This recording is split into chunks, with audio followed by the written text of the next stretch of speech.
A minha mãe morreu quando eu tinha 5 anos. E aí, quando eu tinha 7 anos, o meu pai casou de novo. Ele casou com uma mulher bem mais nova que ele. Só que esse nunca foi o problema. Pra falar a verdade, nós duas tínhamos uma relação bem tranquila, bem amigável. Eu não vou negar, ela toda a vida me tratou muito bem. Só que quando eu entrei na minha adolescência, eu comecei a perceber que a minha madrasta, ela era muito pra frente, porque a gente saía muito, sabe? Eu, ela e o meu pai, a gente ia muito em festa, em barzinho, e vira e mexe, eu pegava ela numa situação o mínimo estranha. Eu nunca falei nada porque, pra falar a verdade, o meu pai não era um exemplo de fidelidade. Então é aquele ditado, né? Chifre trocado não dói. Só que o maior problema foi quando eu comecei a namorar o Danilo. Eu tava com 16 anos na época. O meu pai já conhecia toda a família do Danilo, tipo, já tinha tempos. Então, depois que a gente passou a namorar, as nossas famílias meio que se uniu. A gente passou a fazer tudo junto, a sair junto, acampar, ir pra festa, ir almoçar, jantar na casa um dos outros, sabe? Tipo, a gente virou, bem dizer, uma família só. E o meu sogro, o pai do Danilo, ele é uma pessoa assim muito brincalhona, pra cima, que gosta de estar fazendo as pessoas sempre rir. E nessa época, ele tava jovem e tava bonitão ainda, sabe? E aí eu comecei a meio que notar que a minha madrasta tava dando mole pra ele. Sabe quando você percebe que aquelas brincadeiras não é só brincadeira mais, que tem um fiozinho de verdade? Então, eu comecei a notar e aquilo me incomodava demais e os dois brincavam só apalpando, só pegando um no outro. E eu não sei se o meu pai não percebia ou se ele só fingia que não percebia pra viver melhor, né? Eu sei que me incomodava demais. E o tempo ia passando e os dois naquela vergonhice deles e eu quieta na minha, porque pegar alguma coisa assim de fato, eu nunca tinha pegado, né? E a mãe do Danilo, coitada, ela é uma pessoa que não vê maldade em ninguém, sabe? Ela é aquele tipo de gente que fala assim, não, mas vê pra esse lado, porque ela sempre quer ver o lado bom das pessoas. Então foi por ela que eu fiz o que eu fiz. A avó do Danilo, ela mora na roça, mãe da mãe dele. E aí um dia a gente combinou de ir todo mundo pra lá pra poder fazer pamonha. A minha madrasta tava no meio, claro, né? Ela não perdia um flash, fosse alguma festa, qualquer coisa, ela tava no meio. E aí a gente levantou bem de madrugada, porque a roça dela é longe e a gente foi.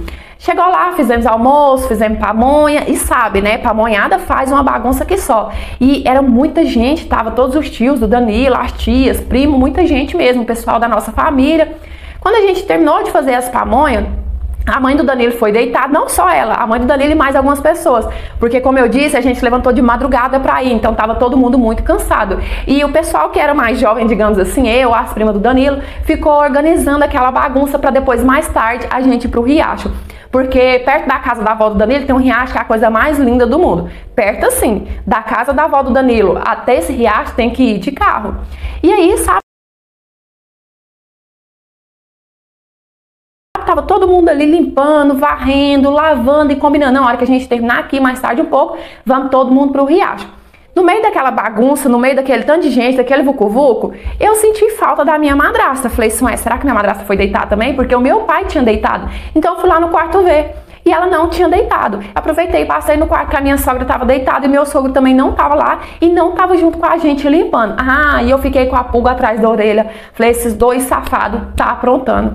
E o pior, que eu já tinha dividido isso com o Danilo antes, sabe? Já tinha falado que eu desconfiava, que os dois tinham um caso. Só que o Danilo falou pra mim que não era pra me intrometer, era pra eu deixar pra lá, que eles mesmos resolviam. Inclusive, nesse dia que eu contei, ele falou isso, a gente até brigou. Porque eu falei assim, ué, o Danilo tá passando pano pra traição? E aí, voltando o dia da pamonha, né? Fiquei intrigada, pensei assim, vou no riacho procurar os dois. E como eu disse, o riacho para ir a pé não é perto, mas eu tava intrigada demais para me preocupar com distância. Então saí caladinha, aproveitei que o Danilo tava ali intertido conversando com os tios dele, né? E fui. E andei, aquele solzão rachando a cabeça. E eu só pensando comigo assim, se eu pegar aqueles dois safados juntos, eles vão ver comigo. E aí quando eu tava chegando perto do riacho, eu comecei a descer assim bem devagar, sabe? Tomando cuidado para eles não me ouvir caso eles estivessem lá. Quando eu cheguei assim um pouco perto, eu já vi que ele estava. Aí eu me aproximei mais e escondi de trás de uma toceira de capim e consegui ver. Estavam os dois lá, completamente sem roupa, fazendo aquilo na beira do riacho. Olha, eu pensei assim, tem que ser muita cara de pau, porque tá certo que não é tão perto da casa, mas ele sabia que todo mundo tava combinando para descer para lá, e mesmo assim eles foi na frente para poder fazer sem vergonhice O pai do Danilo nem se preocupar que ele tava na casa da família da mulher dele. Então assim, foi muita cachorrada. Eu comecei a tirar foto, tirei bastante foto dos dois ali fazendo aquelas coisas. Quando eu terminei de tirar as fotos que eu queria, eu peguei e apareci pros dois e comecei a xingar, comecei a falar que eles não tinham vergonha na cara, sabe? Virei as costas, né? E comecei a caminhar para poder voltar para a casa da avó.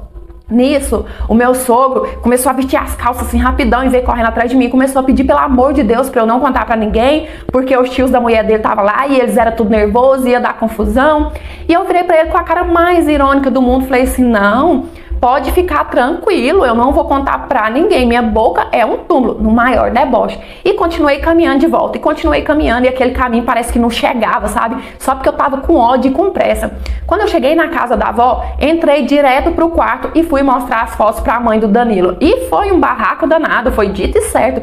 Meu pai começou a cair no braço com o pai dele, os tios dele entrou no meio, e aí o Danilo começou a brigar comigo, falou assim que se saísse morte ali, a culpa ia ser minha, e eu fiquei até meio que arrependida. Eu realmente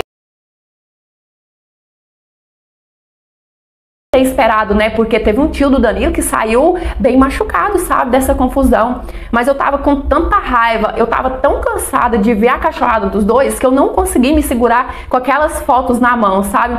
E aí depois daquele dia a minha sogra se separou de vez do marido dela, eles nunca mais voltaram. O meu pai passou uma semaninha fora de casa, depois voltou pra minha madrasta e alguns meses depois eu também me separei do Danilo, porque depois daquilo, a gente passou a brigar demais, porque ele ficava defendendo o pai dele, querendo justificar o porquê que o pai dele fez aquilo. E eu pensei assim, poxa, se ele passa pano pro pai traindo a própria mãe, imagina só o que ele não faz comigo, né? Então, tipo, separei de vez também. Naquela época, eu e a minha madrasta ficou sem se falar um tempo, mas hoje em dia a nossa relação é normal. Eu resolvi não ficar com raiva dela, sabe por quê? Porque meu pai, que foi traído, perdoou e ainda ficou contra mim na época, então por que que eu ia continuar ficando com raiva dela, né? Deixei pra lá. Enfim, deixei pra lá. Só que eu casei de novo e eu tomei tanto trauma daquilo que eu nunca quis misturar as nossas famílias, sabe? Eu sei que hoje em dia ela é bem mais velha, ela já não é tão jovem mais, só que mesmo assim eu não confio de novo.